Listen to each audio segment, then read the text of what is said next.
and welcome to Next IS. Today we are going to start the second class of the daily prelims quiz. It is not a class actually, it's a initiative by our Next IS where we will be discussing 5 prelims questions every day. So it will be beneficial for both 2020, those who are writing in the 4th October, right? And it will be beneficial for the next year students also who are writing in the 2021. So myself Ravidat Kaushik, and I'll be taking the class on 27th July today. So let's start the class without wasting any more time. Question number 1. So we are going to start with a factual question. It is based on the maps. The question is, which of the following countries have their boundaries with Black Sea? Option first is Romania, Turkey, third is Armenia, fourth is Bulgaria, and the fifth is Ukraine. So select the correct answer using the code given below. So these kind of map questions are asked every year by UPSC. You must have seen last year we have a match the following question where they have asked many seas like Caspian Sea, Mediterranean Sea, Adriatic Sea. So you have to focus on these kind of things. What you can do is you can make mnemonics for these. See, for this I have made a mnemonic for Black Sea. Let me tell you over here. The simple, see, I have made a statement. You can make words, you can generate other things also. अब कैसे कि sir mnemonics मतलब याद तो वो भी करना पड़ेगा. हाँ, पर वो याद करने का तरीका है कि यार आपको चीजें याद हो जाती हैं. आपने अपने दिमाग में कोई स्टोरी उसके पीछे रिलेट कर ली, कोई आपने कीवर्ड्स को कर लिया. जैसे कि अब इसके लिए क्या हो सकता है, जो मैंने बनाया हुआ है मैं वो डिस्कस करता हूँ. आप अपना पर्सनल बना सकते हो क्योंकि जो आप खुद बनाओगे वो आप ज्यादा अच्छे से याद कर पाओगे, राइट. सो मैंने क्या बनाया हुआ है, bull, Turkey and crane roam in the Russian grasslands. So this is bull, turkey and crane.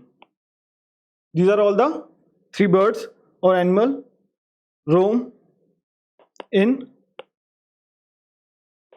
Russian grasslands. So now what are these terms? They denote a country in itself. Like bull is for Bulgaria, Turkey is in itself a country, crane is for Ukraine, and they roam is Romania in Russian grasslands. Grasslands G is for Georgia. So you can get the answer from here. Armenia is not there, so you can remove 3. So if you remove 3, you can easily solve this question by elimination. You are left with only 2 options, right? Okay, so you are left with 2 options, 1 to 5 or 1 to 4 5.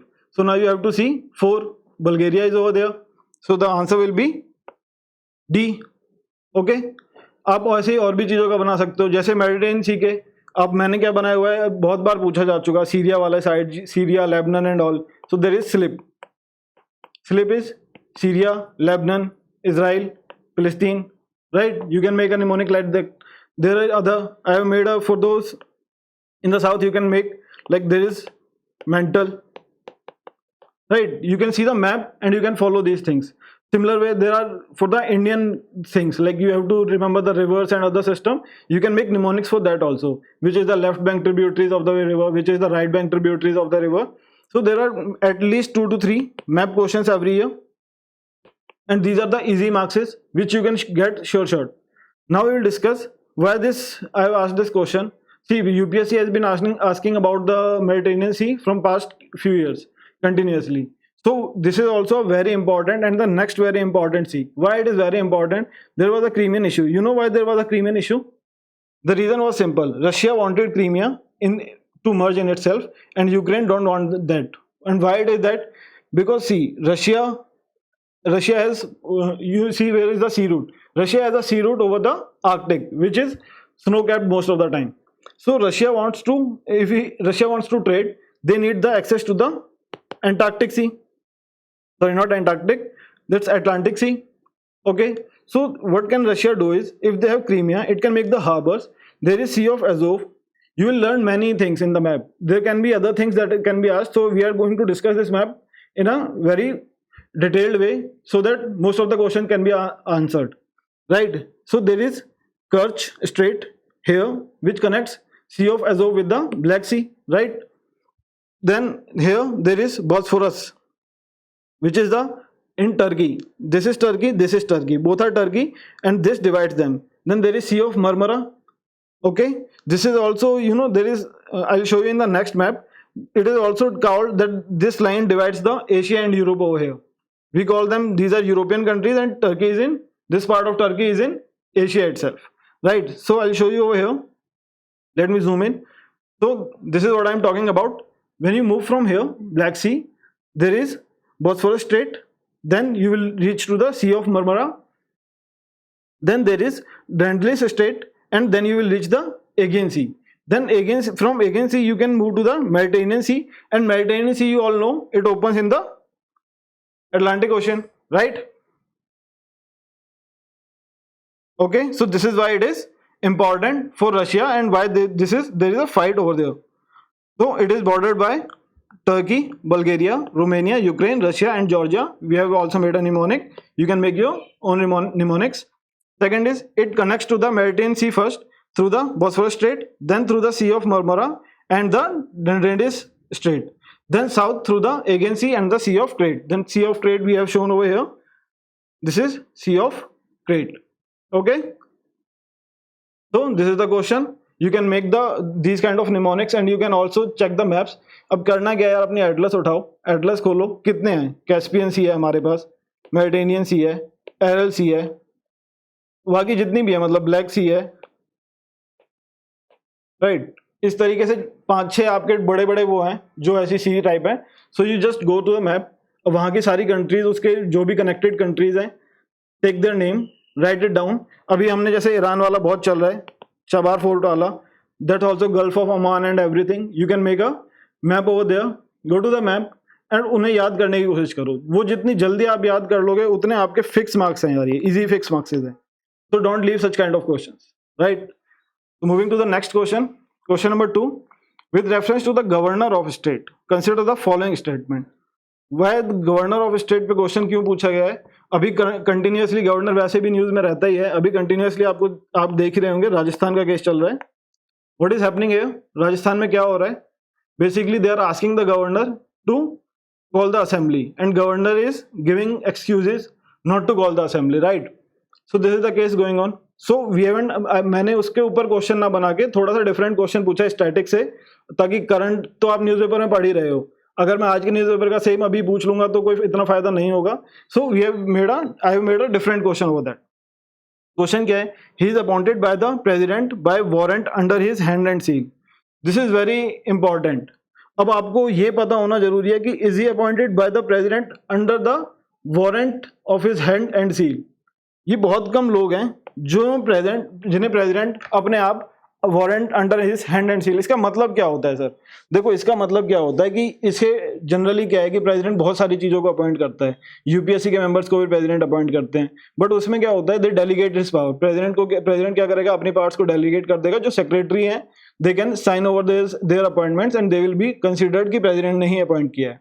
But जहाँ पे ये word लिखा होगा ना कि appointed by the president by warrant under his hand and seal, इसका मतलब क्या होगा? इसे बहुत ध्यान से समझो कि प्रेसिडेंट अपने हाथों से ही साइन करेगा और अपनी ही सील लगाएगा. उस पर सेक्रेटरी की सील नहीं होगी, उस पर प्रेसिडेंट की खुद की सील होगी. तो ये किस किस के लिए होता है? ऐसा नहीं है कि बहुत सारी बॉडीज के लिए होता है, इसीलिए हम इसे डिस्कस कर रहे हैं. सो ये गवर्नर के लिए होता है, जजेस of supreme court and high court के लिए होता है, ये कैग के लिए होता है, और किसके लिए होता है? ये हो गए आपके नेशनल कमीशन फॉर SC/ST, इन दो के लिए, जो इनका हेड चेयरमैन होगा उनके लिए होता है, और national commission for backward classes. So ये टोटल 7 है जिन्हें प्रेसिडेंट अपनी, जिस पे हम ये लाइन यूज कर सकते हैं, that they are appointed by president by warrant under his hand and seal. So it's a very important point. हमेशा इसे याद रखना कि गवर्नर के केस में this is true. As per the constitution, the president is required to consult the chief minister of the state concerned for appointment of a person to the governor of that state. So as per the constitution, अब बताओ ये ठीक होगा या गलत होगा? No, it is wrong. Why it is wrong? It is a customary thing. ये customs बन गए हैं कि president should consult the state chief minister, but generally होता नहीं है आजकल. ये बहुत जल्दी वायलेट हो रहे हैं, बिकॉज आपने देखा होगा कि अभी इंडिया में जो सिस्टम है ना गवर्नर का, एक्चुअली बिफोर दैट जब हमारा कॉन्स्टिट्यूशन ड्राफ्ट हुआ था, जो हमारा ड्राफ्ट कॉन्स्टिट्यूशन आया था, उसमें हमारे जो कॉन्स्टिट्यूशन मेकर्स थे उन्होंने क्या बोला था कि we are going to adopt the system of USA. USA में क्या होता है, governors are elected, right. But हुआ क्या, देन उन्होंने काफी सारे रीजंस दिए, पार्लियामेंट में आया जब कॉन्स्टिट्यूशन तो उसके ऊपर डिस्कस हुआ, then they opted for the Canadian system. Canadian system में क्या है, जो हमारे यहाँ अभी होता है, सेंट्रल गवर्नमेंट, उसमें गवर्नर जनरल बोलते हैं वो लोग, यहाँ पे central government appoints the governor, right. So ये वाला सिस्टम फॉलो किया गया। उसका रीजन क्या दिया गया, उसका रीजन दिया गया कि अगर देखो इलेक्शन होगा तो उनका मेन रीजन ये था कि वो न्यूट्रल नहीं रहेगा गवर्नर। इलेक्शन होगा तो वो किसी ना किसी पार्टी से रिलेट होगा, और पार्टी से रिलेट होगा तो वो न्यूट्रल नहीं रहेगा। तो अभी भी ये पर्पज सॉल्व तो नहीं हुआ, क्योंकि आज भी हम कहते हैं कि governor is not a neutral body anymore. ये बहुत बड़ा एलिगेशन है गवर्नर्स के ऊपर। जनरली होता क्या है, whenever the party changes in the centre, most of the governors are also changed. Although अभी हम इसकी थर्ड स्टेटमेंट को देख लेते हैं, फिर मैं उसके बारे में बताता हूँ। तो सेकंड स्टेटमेंट गलत हो गई है। A governor holds office for term of 5 year. This statement is true और false? This is true. Although government जो है कि क्या हम लिखते क्या है जनरली, जो गवर्नर है, governor holds the office under the pleasure of the president. But pleasure of the president के साथ एक और टर्म भी कॉन्स्टिट्यूशन में जो मेंशन्ड है आर्टिकल 156 में, it is that the governor can hold the governor holds the office for 5 year term. Although वहां पे उनका प्लेजर, प्रेसिडेंट का प्लेजर होना जरूरी है, वो हटा सकते हैं इसे कभी भी, बट उसका जो टेन्योर है वो भी फिक्स है 5 इयर्स, बट वो उसके बीच में भी हटा सकते हैं। It's very ambiguous kind of thing, but the both the things are there, so it is a correct statement.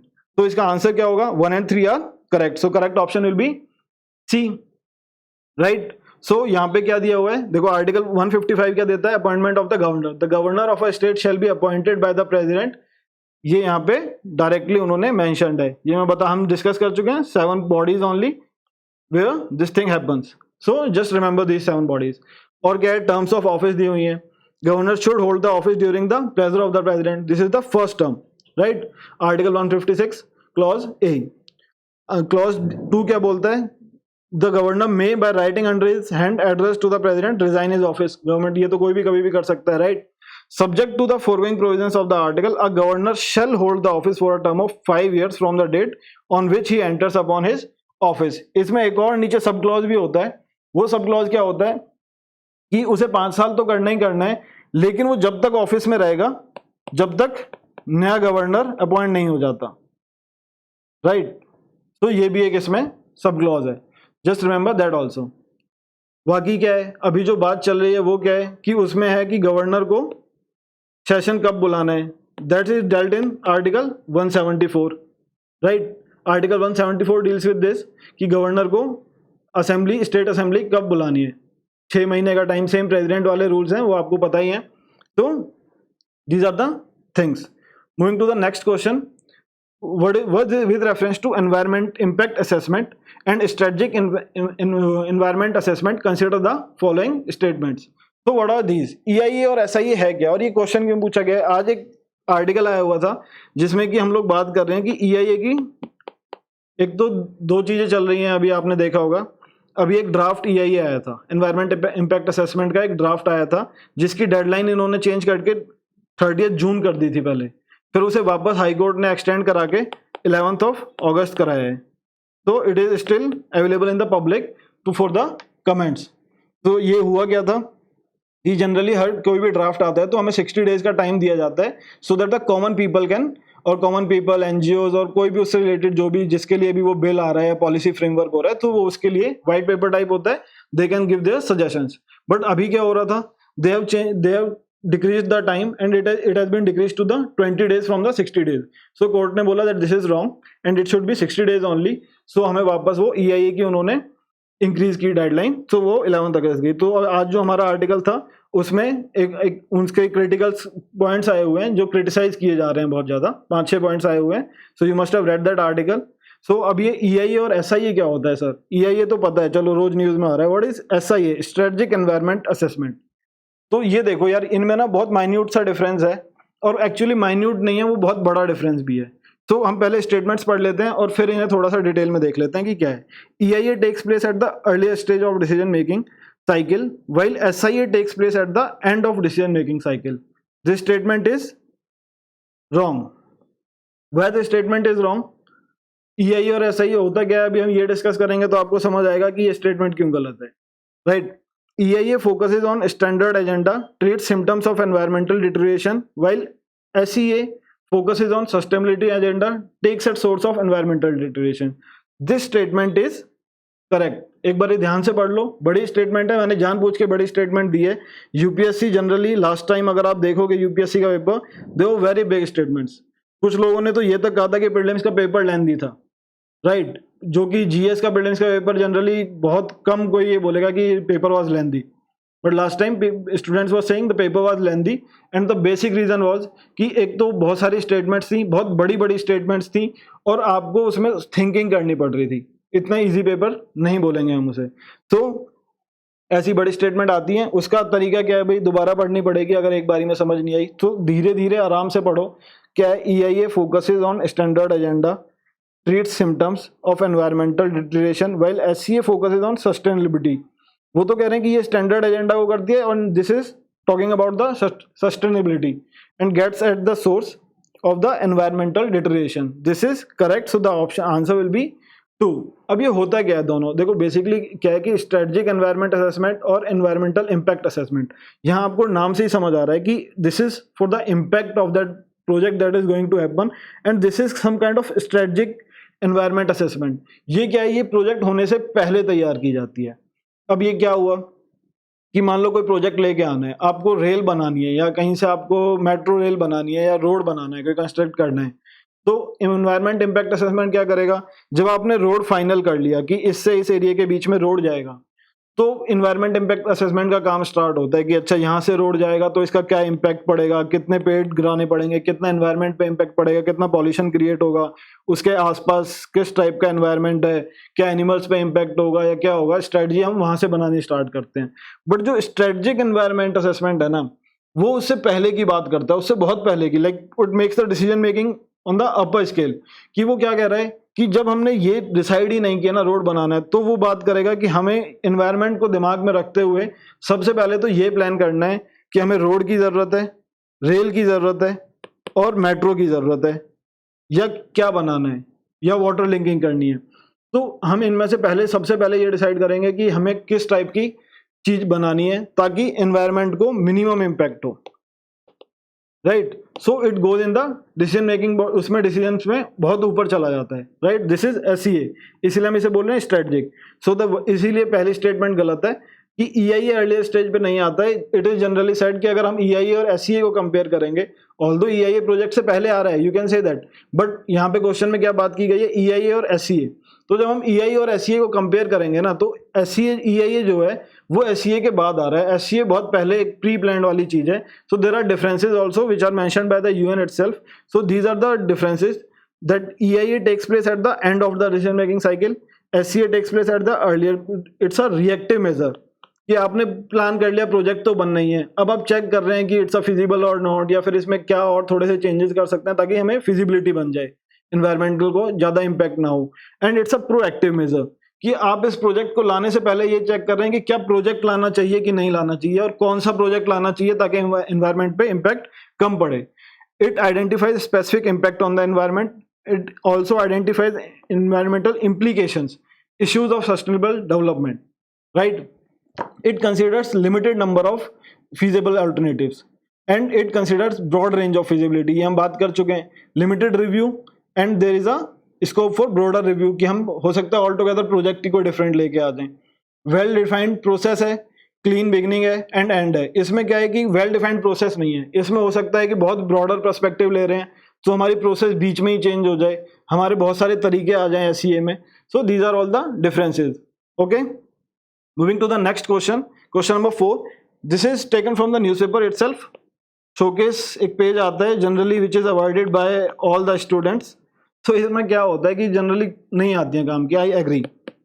मैं खुद नहीं पढ़ूंगा, अगर मेरे को कोई बोले कि ये वाला पेज पढ़ना है क्या, तो I will say no.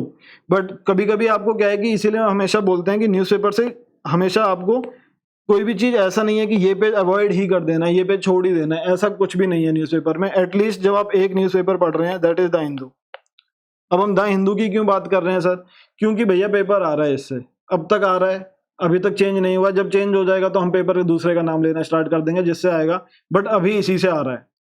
So just focus on that. Okay, तो व्हाट इज द क्वेश्चन, ये आज के शोकेस वाले पेज पे था, right. With reference to vitamin C consider the following statement, it is a water soluble and is also known as ascorbic acid.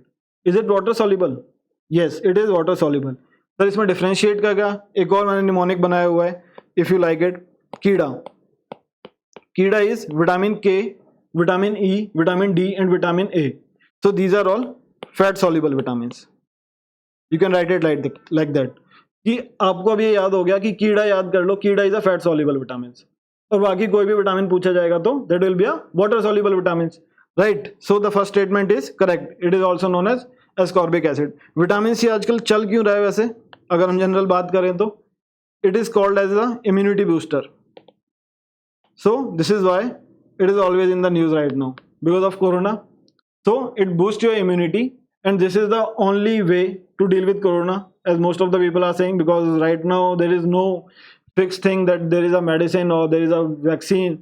अभी सब trial stage में है, right? Second statement, vitamin C aids in synthesis of skin protein collagen. This is also correct. ये हम इसके uses अभी देख लेंगे, ये और क्या क्या करता है। It is stored in the body and daily intake is not required. Is your statement right or wrong? This statement is wrong. It is not stored in the body. It is a water soluble thing, water soluble vitamin. So what happens is it mixes with the water and its body जितना absorb कर पाती है उतना absorb हो जाता है और बाकी pass out हो जाता है। So it's a water soluble vitamin and daily intake is required for that. तो इसीलिए हम लोग बोलते हैं कि डेली इंटेक में सर विटामिन सी आपको सुनते ही दो चीजें नाम में आती हैं, लेमन एंड ऑरेंजेस, बट सिर्फ यही नहीं है। लाइक यू वोंट बिलीव कि स्ट्रॉबेरी में भी विटामिन सी होता है सर, और गुआवा में भी विटामिन सी होता है, रेड गुआवा में। तो these are also the fruits that have vitamin C, right. Paper में आ सकती हैं ये सारी चीजें, क्यों आ सकती हैं, क्योंकि अभी ये बहुत ज्यादा न्यूज में चल रहा है vitamin C, because of the immunity booster thing. Okay, so third statement is wrong, answer will be A. So vitamin C is also called as ascorbic acid. We have seen that it helps in improve immunity, aids in synthesis of collagen, that is skin protein, and production of central neurotransmitters which are the body's chemical messenger. Okay, ये आपकी एकदम बचपन वाली science आ गई यार, 8th 9th वाली, ठीक है। यूपीएससी जनरली यूपीएससी के हमारे अगर सीएससी के पेपर में बात करें तो ऐसी वाली साइंस अभी नहीं पूछ रहे हैं हम लोग, वहां पे जो पूछी जा रही है ये कहाँ पे पूछी जाती है, सीएपीएफ, सीडीएस, इन सब एग्जाम्स में this kind of questions have been asked continuously. So the next statement is it is not stored in the body and requires daily intake. And last one is it helps in the absorption of iron from the food. So use क्या होता है vitamin सी का, it helps in the absorption of iron from the food, and these are all the foods that you can take for the good intake of vitamin C. Okay, so moving to the last question. Last question is, which of the following articles of Vienna Convention on Consular Relations 1963 requires a nation arresting or detaining a foreign national to afford the detainee access to his or her consulate or notify the foreign national of the right of consular access? अब ये क्यों question पूछा गया है आज के newspaper में एक बहुत अच्छा आर्टिकल है, मतलब बहुत अच्छा तो नहीं है, उसके पहले बहुत अच्छे से उसमें चीज़ें कवर हो गई हैं। बेसिकली अभी यूएसए ने क्या किया है कि चाइना का एक काउंसुलेट हटा दिया है वहाँ से, and they have stormed in that consulate, और अब वो वहाँ पे चेक कर रहे हैं बिकॉज ऑफ द एस्पियोनाज। तो ये वाला जो आर्टिकल पूछा है सर, ये क्यों पूछा है, ये तो आज के पेपर से रिलेटेड नहीं है, हाँ नहीं है, लेकिन ये इंडिया से रिलेटेड बहुत ज़्यादा है और ये पूरे साल न्यूज़ में रहा है। क्या पूरे साल इसमें ऐसा क्या न्यूज़ में रहा है, बिकॉज ऑफ द, आपको याद होगा कुलभूषण जाधव केस, राइट। वहां पे पाकिस्तान क्या कर रहा था, काउंसिलर एक्सेस ग्रांट नहीं कर रहा था इंडिया को। India is asked for more than 12 times in last 1 year for the consular access and it is not granted by the Pakistan. और अभी 2 दिन पहले उन्होंने एक ऑर्डिनेंस लेके आए थे where they have provided him the, क्या उन्हें प्रोवाइड किया है कि उन्होंने वो लेके आए ऑर्डिनेंस कि जिसमें वो एक स्पेशल पावर प्रोवाइड कर रहे हैं उनको कि वो अपनी डेथ पेनल्टी के अगेंस्ट एक बार और दोबारा से हियरिंग के लिए जा सकते हैं, सो दैट कि India don't go to the UN again against the Pakistan, right. So this article it's a very factual question, but you should know that, क्योंकि ये कंटिन्यूस पूरे साल पेपर में डिस्कस हुआ है, so you should know that the correct option is article 36. Okay, so these are all the 5 questions from my side today. We'll be coming back tomorrow and I'll meet you in the next next week. So thank you.